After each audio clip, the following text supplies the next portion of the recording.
If you're hoping you can keep your kids from having them, forget about it. They're going to have traumas. It's part of human development. Welcome to the Connect Method Parenting Podcast, where correction is out, connection is in, and your kids want to listen to you. I'm Andy Martineau, creator of Connect Method Parenting, here to help you stay calm, confident, and connected no matter what. Hey everybody, today we're talking about vulnerability and victimhood. Are you so excited? You should be. It's going to help your parenting a lot. But first, before we dive in, thank you everybody who's been listening. I'm so grateful for you. All right, let's get to it. Victim mentality. It is sneaky, it is unconscious, and it doesn't necessarily manifest as this overt victimhood. It influences us in a big way though, and it can change the way we perceive and navigate our lives. It can affect even the strongest, most capable, most independent people. So it gets all of us, and just recognizing it's a thing is going to be a positive first step in letting it go. Now, on the contrast, on the other side, vulnerability, openness, ownership, but specifically the word vulnerability and openness, I would say, tend to get misunderstood as weakness, but it's actually a tremendous source of strength and growth. When you are able to be vulnerable and open and not believe what other people say about you, you can create whatever you want. You will become a connected parent because you will not be activated in a negative way, meaning your nervous system will not be going into fight or flight mode as frequently if you are aware of the traps of victimhood and you're willing to step into vulnerability and openness.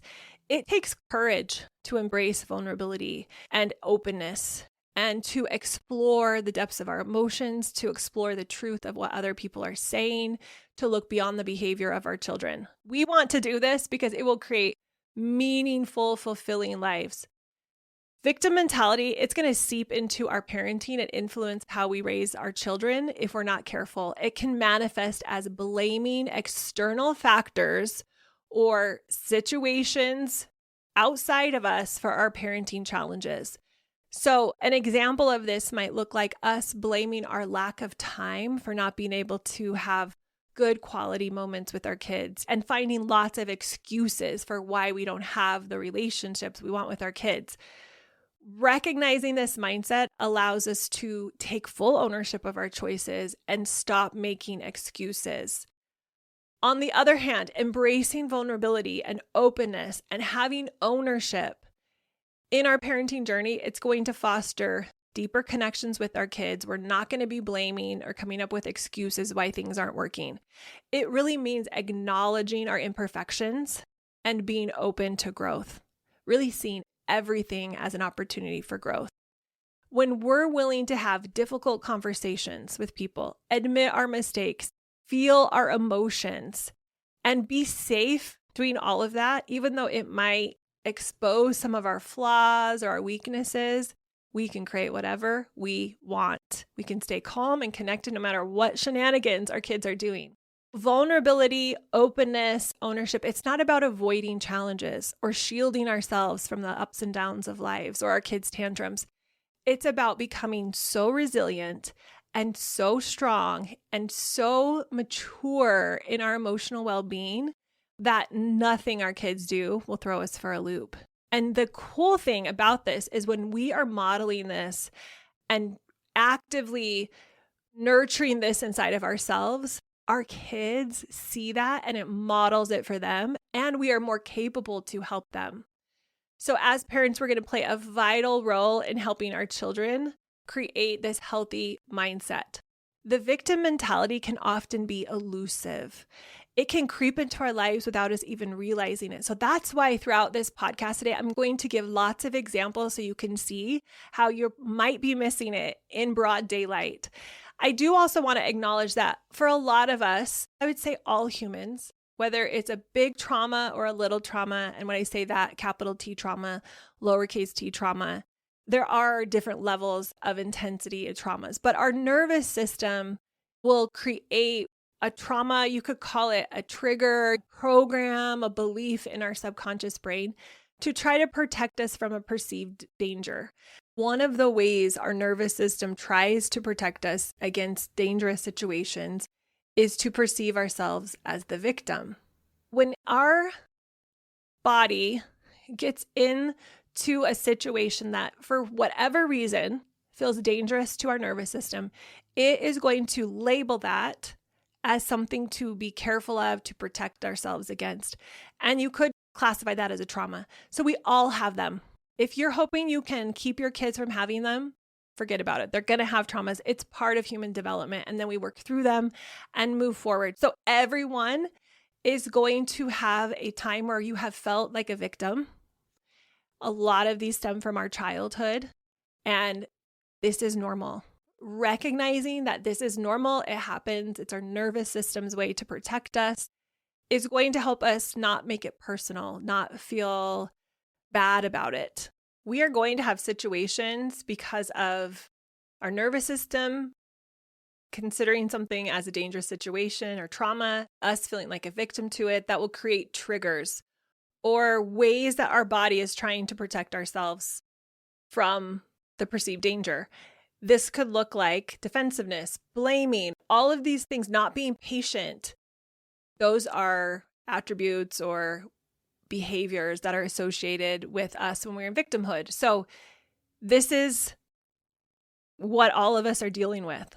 I've had lots of conversations with parents where they feel embarrassed that they have these triggers. And as soon as we can start to realize there's no reason to be embarrassed for a trigger we have, for maybe our tendency to yell or be impatient or overreact about something that consciously we know is going over the top about it, don't beat yourself up over any of that, because your nervous system needs to feel safe to calm down and renegotiate that situation so we can let it go. And when you're beating yourself up and you're going into really you are becoming the perpetrator, you're the villain and the victim, because you're beating yourself up, which is the villain, and you're the victim of that abuse. And so even if it's this mental dialogue you have that I shouldn't be in victim mode or I shouldn't overreact like that, that is not going to help the healing process. We all go into victim mode. We all want to step more strongly into this vulnerable, strong ownership, openness mode. And it's a process for all of us. But recognizing it's a thing is going to help us. Blame is a common characteristic of victim mentality. We blame our kids for the frustration we're having. They didn't pick up their messes. I've been totally guilty of this, where I think the problem is outside of me with the kids. If they would just start behaving better, my life would be better. That's a blame mentality. We're blaming our problems on someone else. We get stuck in this blame game. So if you find yourself complaining a lot, this is a trait of being in victimhood. It's a sign that, ooh, I'm dropping into victimhood. It's not a problem. I'm telling you this so you can have little beacons that alert you to, oh, this is happening. Do I want to course correct? This is why I want you to see blame as something that you want to pivot out of. And the signs are other people are the cause of your emotional state or your frustration that you're feeling. You're stuck. You can't make progress. It's because of other people. So if you were overwhelmed, let's say because your child was really challenging you with their behavior, and you started saying things like, it's just so difficult. My child's just difficult. If they would just clean up their room, or if they would be more considerate, then things would be better. These statements reflect a victim mentality. So shifting that responsibility away from ourselves, victim mentality, shifting it towards ourselves, ownership, openness, vulnerability. So defensiveness is another one. It often accompanies victim mentality. So if our kids are, let's say, pushing back because we say, all right, guys, time for homework. And they're like, no, I want to go play. You're so mean. My friends' moms don't do this. And you can feel yourself getting defensive. You're feeling victimized or attacked. Realizing this is going to help you shift out of it. Defense is the first act of war, as Byron Katie says. I love that, because victim mentality prevents us from engaging in open and constructive dialogue with ourselves or our kids. So we want to notice it. Vulnerability does not equate to weakness. Like I was saying before, I just want to drill this back. You will not be in a weaker position if you are vulnerable and open. In fact, you will be more capable. Sometimes when I teach parents this, they get worried. They're like, if I'm open and I listen to them and I don't fight back, they're just going to take advantage of me. The opposite is true. When you're open and listen and you're able to stay emotionally grounded and not get triggered, you are in such a better place to help your child navigate the situation. So it's crucial to understand that vulnerability does not equate to weakness or lack of strength. We might be stuck in this. They might think it's like the diet mentality. It's just a faulty framework that we've picked up along the way. So diet mentality was this idea that I've got to have this rigid and strict way of eating to get weight loss. Or perfectionistic mentality is I've got to get everything perfect or I can't even try. Those are not helpful mentalities. Victim mentality is the same way. It's created by our nervous system in an attempt to keep us safe and protect us. However, when we're in a calm nervous system state and we're not triggered, we can see that this is not helping us. Our job is to see when we fall into victim mentality, calm our nervous system down so that we can create an open mentality, an honest mentality, a mentality of ownership and vulnerability. One of the key signs of victim mentality is complaining. This is another thing we do. We find ourselves constantly complaining and playing the role of victim. It's this clear indication that we have adopted the victim mindset, at least for the moment. So if you find yourself complaining, if you say, my child never listens, or they're always giving me a hard time, we're focusing on the negative aspects. We're putting blame on the kids or on the house. When we are creating a villain, so to speak, we are also playing the role of the perpetual victim, and it hinders our ability to find effective solutions. When we're trapped in victim mentality, we tend to view ourselves as the victim of our own story. So we're interpreting everyday situations as deliberate actions against us. So if our teen only is talking to us when they need money, we're thinking, they don't even care about me. They're so inconsiderate. And in reality, it could be that they have frustrations with friends or they're feeling terrible about their lack of progress. There could be so many other things they're struggling with that have nothing to do with us. So even though most likely the reason he's ignoring you has nothing to do with you, when we are in this complaining victim mode, everything has personal meaning. It's always, they're doing this on purpose. So it's crucial to recognize this distortions in our thinking. So personal example, many years ago, I was doing my dishes and I looked out the window and I saw two of my friends at the park and they hadn't called me. I was so hurt. I was really hurt because we did a lot of stuff together and I was really surprised. So I sat there for a while. I totally made it about me. I immediately jumped to the conclusion that they were intentionally excluding me. Why wouldn't they just text me or walk to my door? And I framed it as an attack against me. I perpetuated the victim mentality within myself. So instead of keeping it neutral, being able to be open to the possibility that they simply didn't want to hang out with me at the park that day, and that was okay, and that it had nothing to do with me. Maybe they were discussing something that was very personal and they didn't want other people involved. There were so many possibilities that I could have gone towards instead of personal attack. It took me a while. I sat there and I really was hurt. And I want to emphasize this as you are feeling the emotions that come up. Being in a victim mode from time to time is natural. All of us have done it. It's our nervous system's way to protect us. We just don't want to be fooled by it anymore or think it's helpful. But nonetheless, we're going to have moments where we feel the intensity of it. And this was a moment for me where I felt the intensity of it. So I let myself be hurt and frustrated and angry. And I sat with myself and I just let that come up. Let myself feel it all the way through. I had nothing I could do other than just feel it. And then I allowed my brain to calm down because I wasn't fighting anymore. I was just sad. And there's this trip that we take emotionally from mad to sad where we go from resisting the situation, which is the victim mode. I'm resisting it. Why is this happening? They're doing this to me. To surrendering to the situation and just feeling sad, but not being victimized anymore. Realizing there's nothing I can do to change this. And I'm just going to let it be. and I'm going to let this make me stronger. And that's the journey I was able to go. That's the journey I want all of us to be able to go as we navigate out of victimhood, because it's really powerful. When we can pause and get present, which is the first step in changing our mindset, and Connect method parenting is slowing down and gaining awareness. Then we can become the watcher of our experience, and we can see how we have taken the locus of control and put it in someone else, in this case, in my two friends sitting across the street on the park, instead of keeping it inside of me. And I noticed that, and I surrendered, and I let myself feel it, and I let myself feel all the feelings and get emotional. And then I decided to say to my own nervous system, I sometimes talk to my nervous system, and I said, thank you, nervous system. Sometimes I'll say body, or just thank you for trying to protect me and thinking we needed to defend ourselves against my friends going to the park without me. But I don't believe that anymore. I don't need to be the victim of this. This is not anything I'm believing anymore.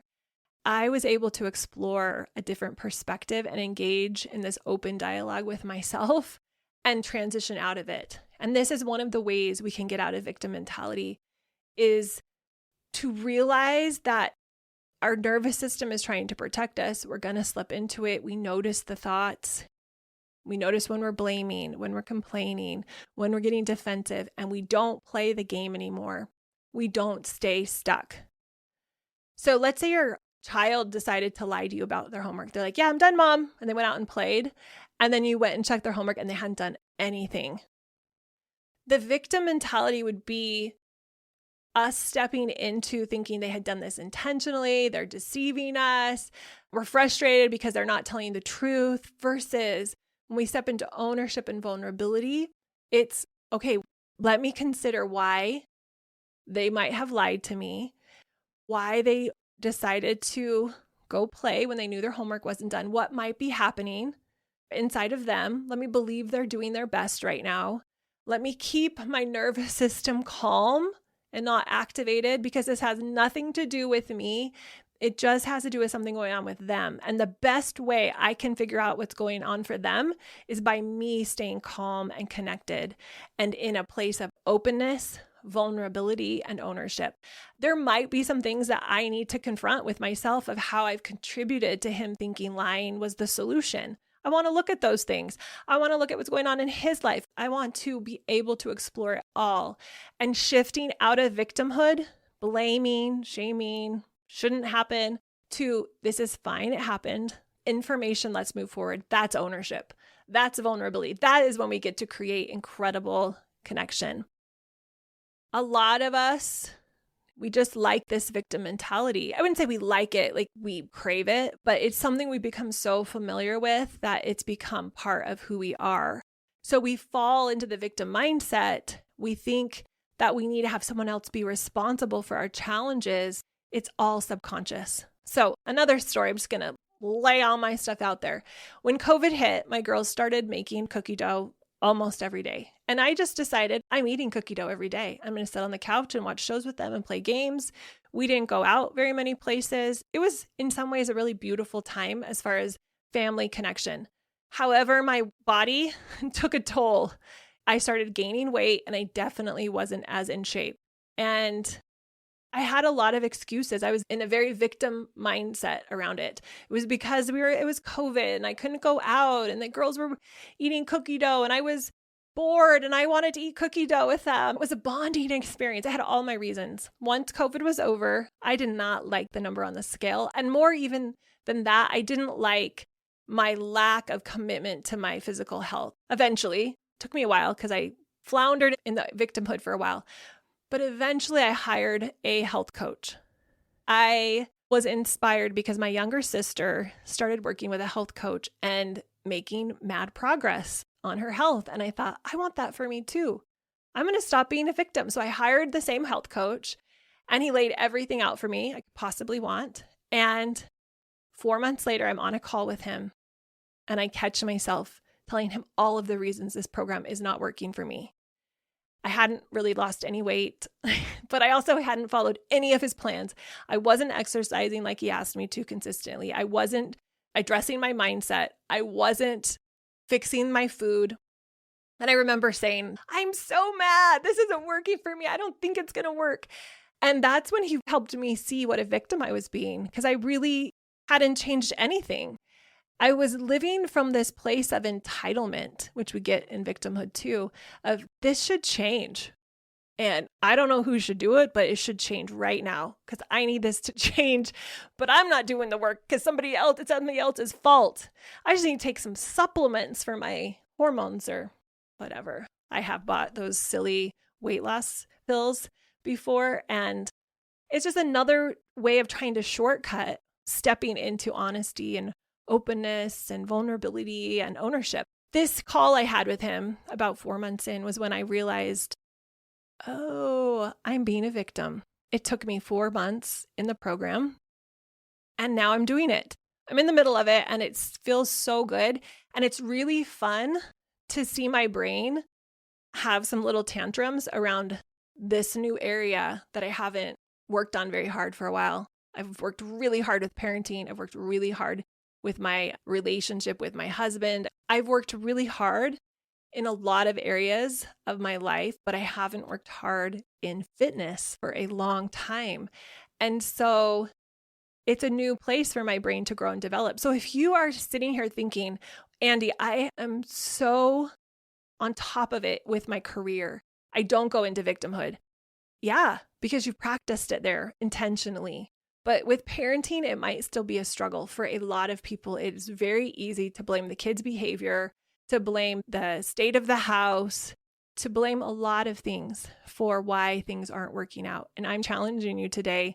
We're going to stop that, right? We're going to stop that. Say, I will stop it because I want you to not be stuck. And it's within your power to not be stuck. Imagine you went to a family party and somebody said something unkind about one of your kids' behavior.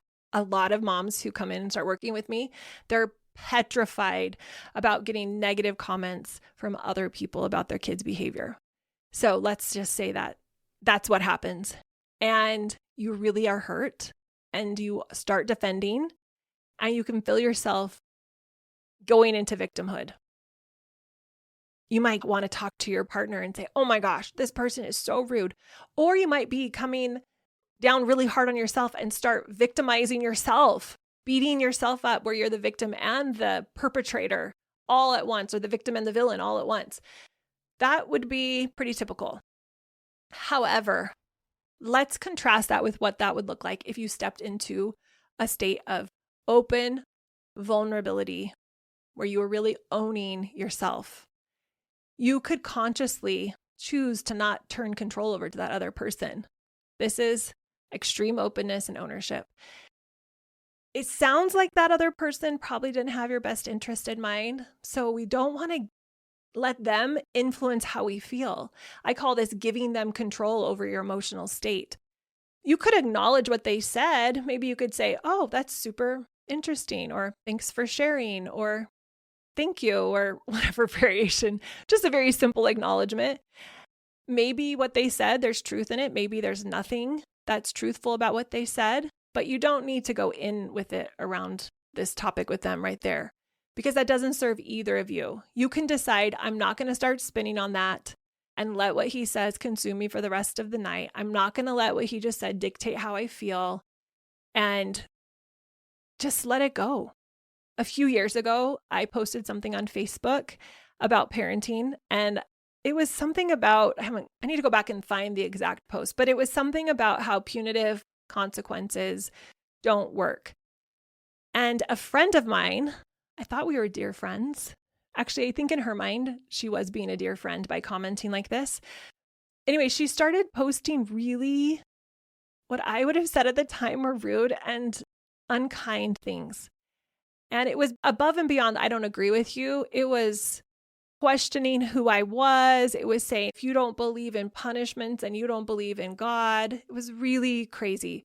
And the post ended up getting 200 or 300 comments because there was so much going on about this conversation of consequences and rewards, which I know there's a lot of misunderstanding about it. So it was cool in a lot of ways, but she started DMing me and it got really strange. Now, You might think because this was so far out in left field that it would be easy to just dismiss it. But here's the problem. For years, my worst fear had been getting attacked on social media about something I posted. And so I had been preparing for this terrible threat for years. I had been telling my nervous system, if someone starts becoming a bully on social media, this is a big problem. We need to protect ourselves. And so when it happened, my nervous system was ready, up in arms. And it took me a good 48 hours to really convince my nervous system that this was not a life-threatening event. I asked for extra coaching with my one-on-one coach at the time, spent hours and hours and hours processing with my poor husband, went on walks, meditated, prayed, all the things I could think of to get myself to calm down. And eventually I did. And I realized, oh, I have put the locus of control out here instead of in here. And I was able to see how she was truly, from her point of view, trying to help out. And I was able to DM her and say, thank you for sharing your opinions with me. I understand that you are trying to help and that this is your way of doing it. And I really believe we have the same core intention. We want the same things out of life. And I'm wishing you all the best. And that's truly how I felt when I shared it with my husband. And my husband said, are you sure? Do you really feel that?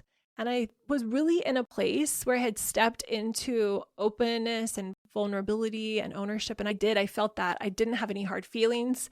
I truly felt peaceful about it. And I've seen her since, and it's been fine. And I don't need to defend myself against her, even though for a period of time, my nervous system thought it was a level 3 attack or whatever you call it. You know what I'm saying? A big, huge, fat attack.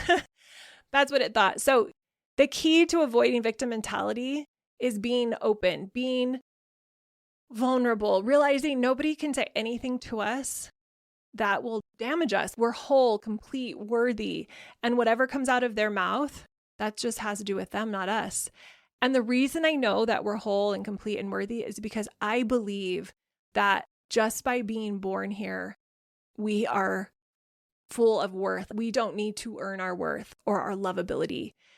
When I was trying to get myself grounded with the park situation, one of the things I did was listen to this book called Lovability. I highly recommend it. It's a really great book that brings home over and over again about how we are lovable and worthy, and it calms that nervous system down and provides so much safety. When I teach parents about vulnerability, about being open, about not fighting back or getting defensive, a lot of them will say, I'm worried if I do that, I will lose control. They will just think it's okay to talk back or to not do their homework. And that's not what I'm saying. And actually, the opposite is true. The more that you stay in a place of openness, vulnerability, and ownership, the more impact and power you'll have in conversations with your kids, because you're not going to be emotionally triggered. You're not going to get sucked into their drama. You're going to be able to respectfully hear them and honestly respect who you're being in that moment and set a limit that is powerful. So I believe it's the absolute opposite, that it is an act of personal empowerment when we are able to stay calm, confident, and capable in any moment. And that's the opposite of a doormat. When we choose not to allow someone's words to devastate us, we retain our inner power and strength. It's about acknowledging their opinions and actions and how they reflect them, not us.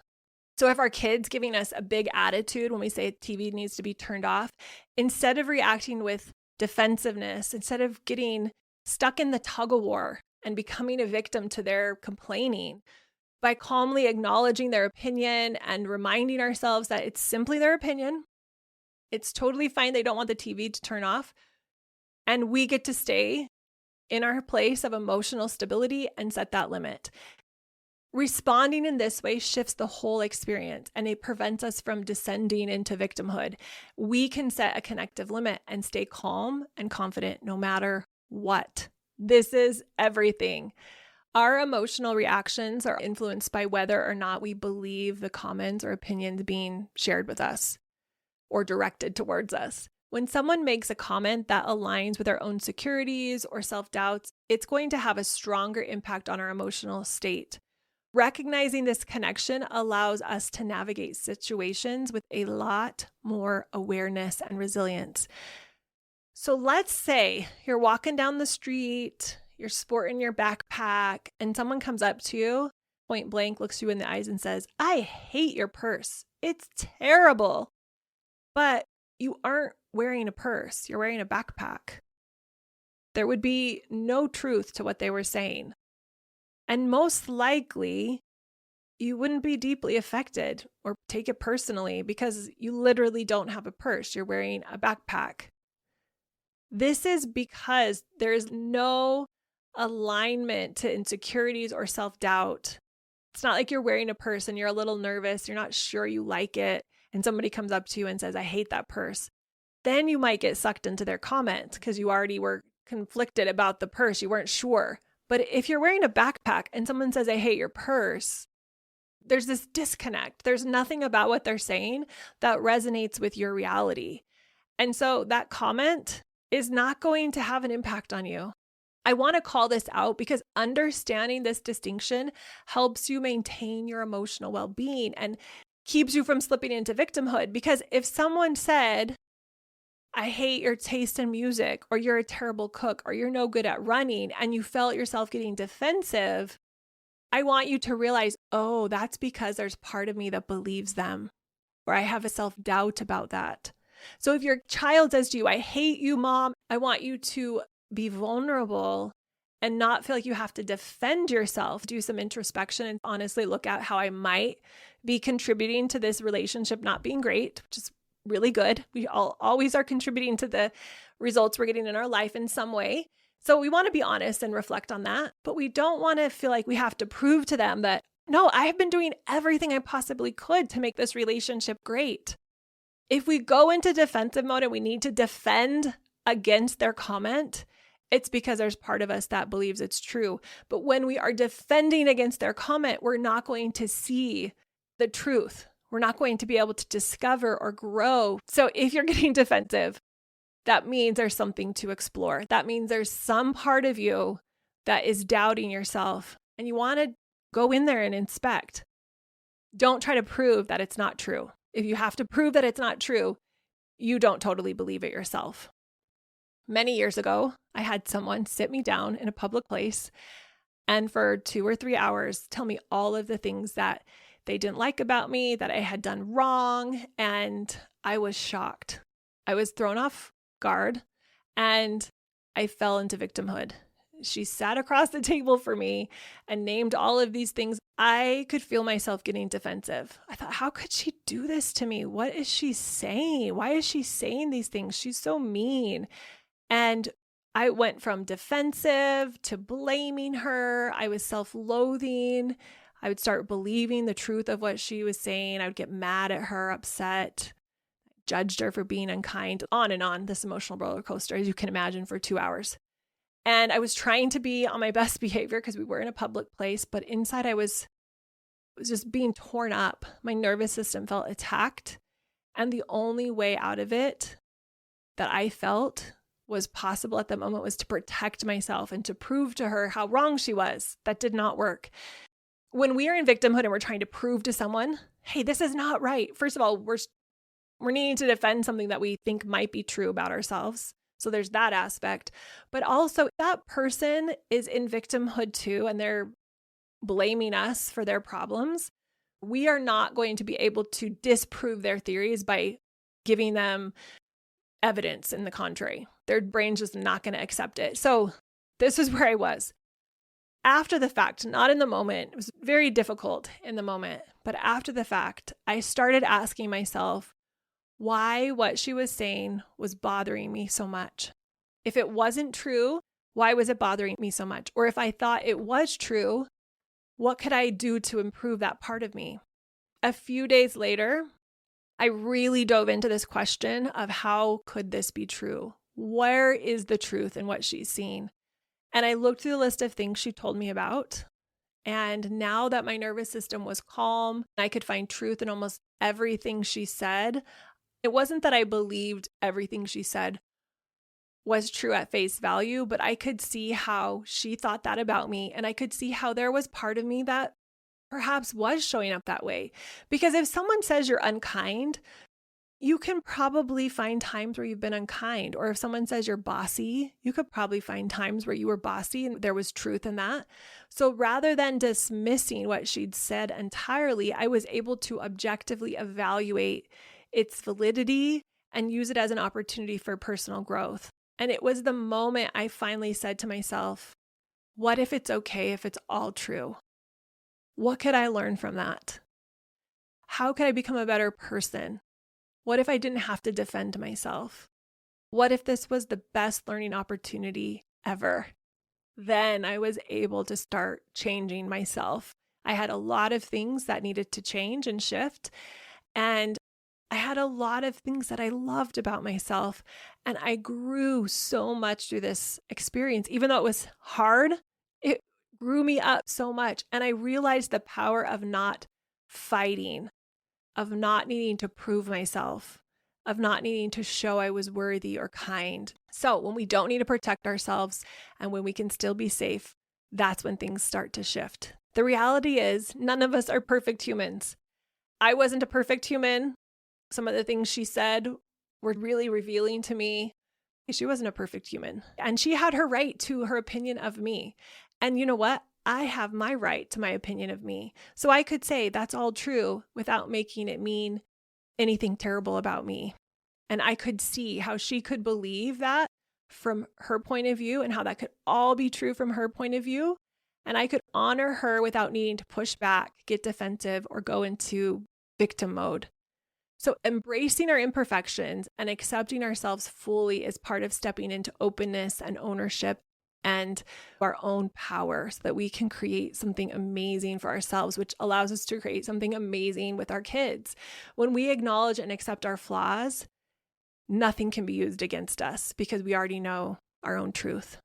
True intimacy lies in our ability to hear other people's feedback and opinions without defensiveness. When we can sit with them, when we can be with them, and genuinely listen to their thoughts, hear their emotions, and not need to defend ourselves, that is where we truly begin to have extreme ownership for our life, extreme openness and vulnerability.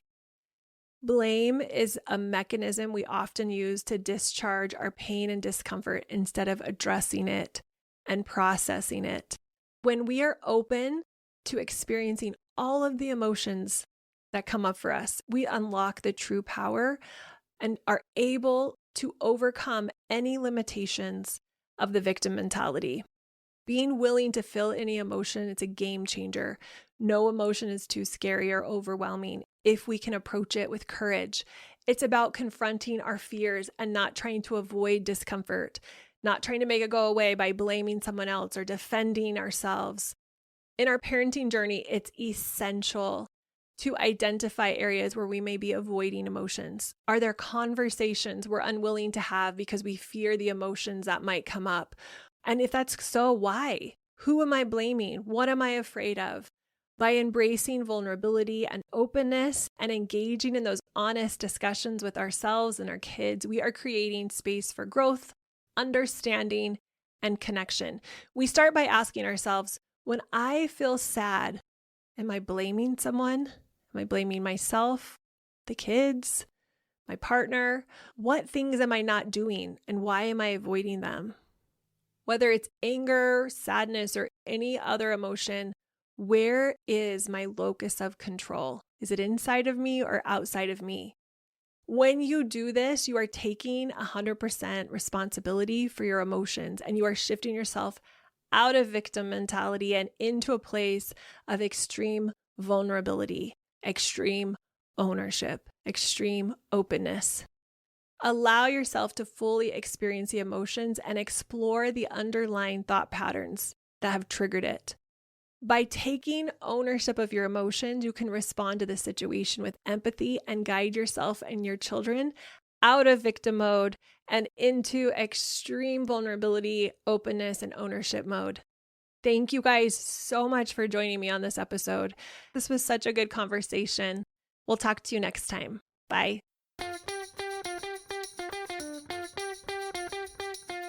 Thanks so much for listening, you all.